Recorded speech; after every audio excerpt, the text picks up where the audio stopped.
Dans l'enregistrement d'aujourd'hui, je vais parler du second des 8 articles de l'Express dont j'ai promis de m'occuper. C'est un article qui est dû à Philippe Levillain. Plus exactement, il a la forme d'une interview. On le trouve en page 100 et page 101. Il fait suite à celui d'Yves-Marie Hilaire qui se déroulait de la page 94 à la page 98. L'article d'Yves-Marie Hilaire était consacré à Pierre. Celui de Philippe Levillain va nous parler de la papauté en général, l'histoire de l'institution papale, l'histoire des papes, le pouvoir des papes et l'organisation du Vatican. Philippe Levillain est un spécialiste incontesté de la question. Il a dirigé le dictionnaire historique de la papauté, paru en 2006, qui est un ouvrage collectif, mais il a assumé la coordination, et il est par ailleurs l'auteur de plusieurs ouvrages dont les titres ne laissent aucun doute sur ses positions et sur son attachement à l'Église catholique romaine, dont il ne se cache pas d'ailleurs. Je cite quelques-uns de ces titres. Le séminaire français de 1853 à 2002, l'histoire de l'apostolat des laïcs en France depuis Vatican II, lieutenant de Dieu, les évêques et la République, le moment Benoît XVI, et tout récemment, en octobre 2010, une biographie de Monseigneur Lefebvre, l'évêque des intégristes, qui s'intitule « Rome n'est plus dans Rome » et qui a, soit dit en passant, beaucoup déplu dans les milieux intégristes. L'un, enfin, est professeur émérite d'histoire contemporaine à l'université de Paris X Nanterre et il est d'autre part membre du Conseil pontifical des sciences historiques, donc l'Académie des historiens du Vatican. Cette qualité n'est pas signalée. La première, oui, par l'Express qui lui donne la parole. On signale bien qu'il est professeur d'histoire à Paris X. On ne juge pas utile de dire cette seconde qualité. Eh bien, je pense que pourtant, dans la tenue de son interview, on retrouve facilement cet aspect de militant, voire de prosélyte, qui devrait être signalé. Parce que je rappelle que ce sur quoi j'insiste, c'est que le dossier présenté par l'Express à ses lecteurs n'est pas du tout conforme aux exigences de la science historique. Quoi qu'il en soit, je vais dire dans les prochaines minutes, pour les abonnés de Mediapart, ce que Philippe Levillain a considéré comme ne pas devoir intéresser les lecteurs de l'Express. Quel est le problème qui se pose d'un point de vue historique dans les 2 pages que Philippe Levillain accorde sous forme d'interview à l'Express? Tout d'abord, il affirme que Pierre tient sa charge du Christ, et de ce point de vue, je pense qu'il n'y a rien de particulier à signaler. Si l'on considère que les évangiles canoniques, dont celui de saint Matthieu au chapitre 16, verset 18, que ces évangiles ont une validité historique, oui, effectivement, le Christ délègue ses pouvoirs à Pierre. Là où commence le problème, c'est quand il dit que Pierre est allé à Rome et est mort à Rome. J'ai déjà traité ce problème lors du précédent enregistrement et au sujet de l'article de Yves-Marie Hilaire. Je rappelle simplement qu'on peut considérer, si l'on y tient absolument, que c'est une possibilité. On ne peut pas prouver le contraire, mais on ne peut encore moins prouver par les textes que Pierre serait effectivement allé à Rome et mort à Rome. Il y a des traditions, effectivement, mais ces traditions sont tardives et elles sont très contradictoires. Je l'ai dit précédemment, je n'y reviens pas. Néanmoins, ça fait la deuxième fois que c'est dit dans l'Express, et le lecteur de bonne foi peut se dire, bon, ils sont tous d'accord pour penser que Pierre était à Rome, c'est donc vrai.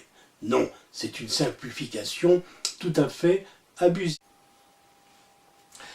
Dans un deuxième temps, Philippe le Vilain va plus loin que son collègue Yves-Marie Hilaire, puisqu'il fait allusion aux fouilles qui avaient été ordonnées en 1950 par Pie XII et qui avaient permis à l'époque de retrouver les reliques de Saint-Pierre enterrées sous la basilique.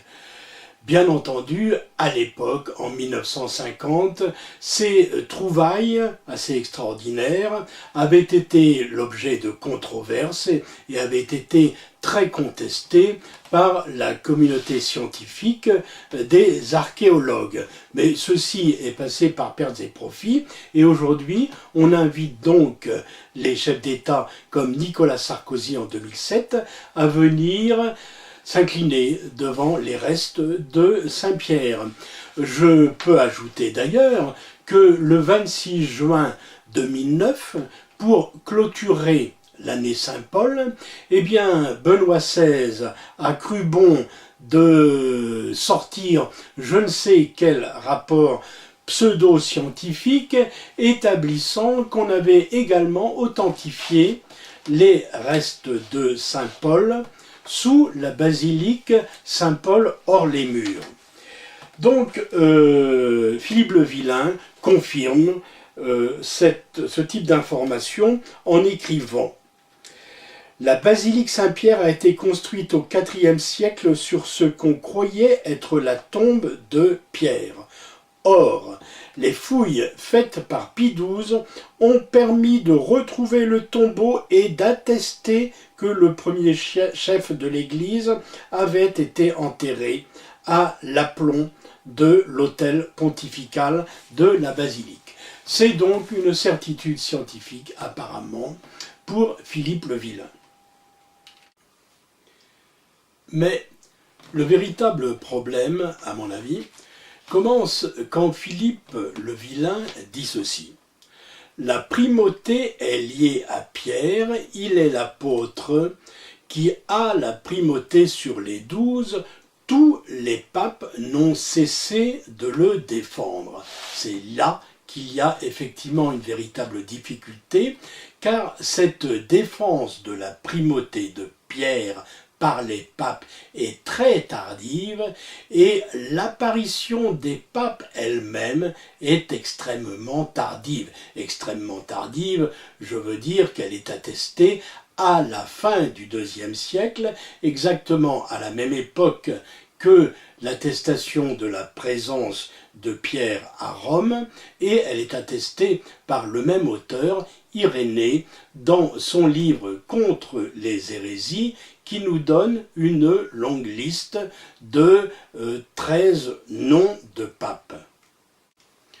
Or, de ces 13 papes qu'il évoque, nous ne connaissons à peu près rien. Celui dont on sait quelque chose, un petit peu, c'est le 14e Victor Ier, qui interviendra pour la première fois dans une certaine polémique.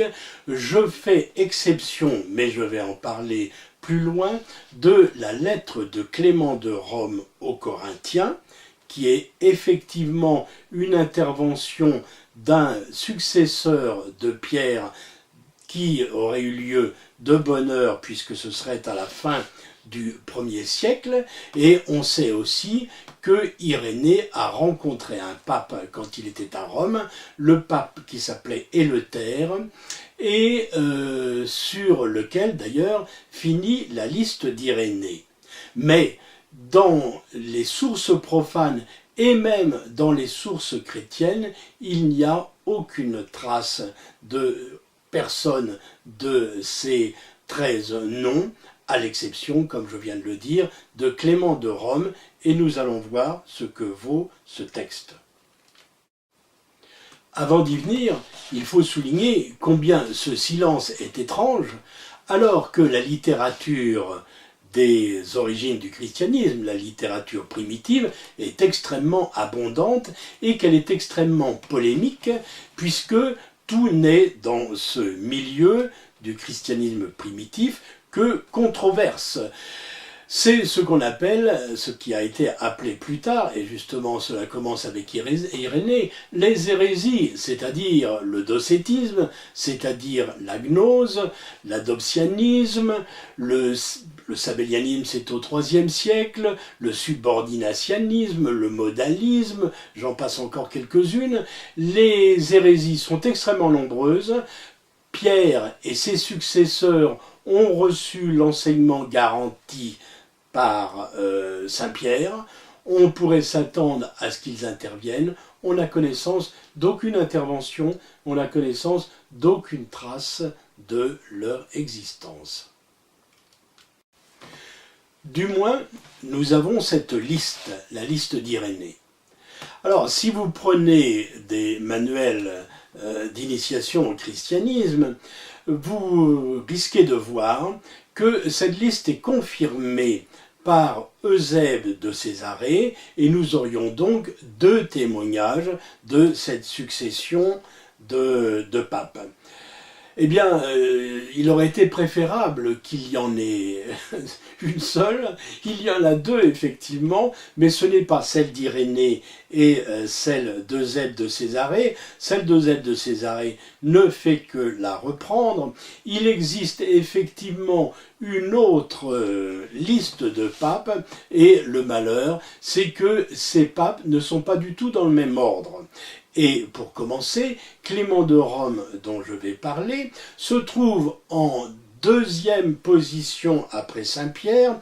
Il aurait été, selon Irénée, selon Tertullien, qui à la même époque qu'Irénée écrit un ouvrage analogue destiné à lutter contre les hérésies et qui s'intitule « De la prescription des hérétiques », eh bien, Tertullien nous annonce que Clément fut institué pape par Pierre lui-même.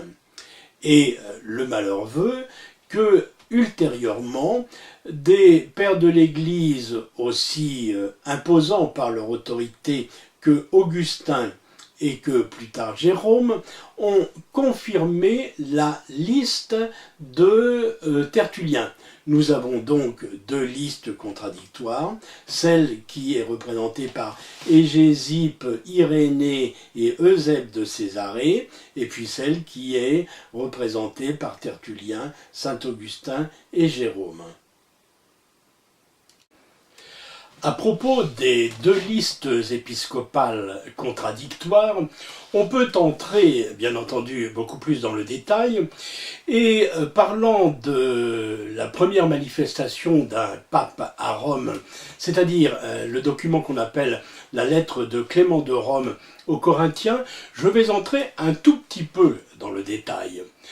Je ne suis pas en train de dire que l'auteur de l'article de l'Express, que je me permets de critiquer vivement pour défaut notoire de laïcité et de rigueur scientifique, je ne dis pas qu'il aurait dû le faire, je suis conscient des limites qu'implique la rédaction d'un article aussi général sur un hebdomadaire comme l'Express, mais je dis seulement qu'il avait littéralement le devoir de signaler que l'institution de la papauté est tardive, qu'elle est très difficile, qu'elle est très lente, qu'elle est très controversée. Quand je dis tardive, il faut la faire débuter en réalité au IVe siècle, et donc quel est le début